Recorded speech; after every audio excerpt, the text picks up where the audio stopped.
Ha, cepatlah. Salah dah tu. Salah apa?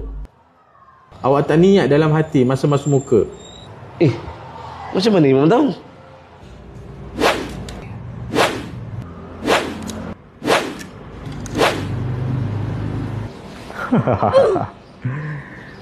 Niat wuduk tu wajib dilaksanakan di dalam hati ketika membasuh muka kerana ia termasuk rukun. Jika tak diniatkan di dalam hati, maka wuduk tersebut tidak sah. Adapun lafaz sebelum kita membasuh muka, hukum dia sunat sahaja.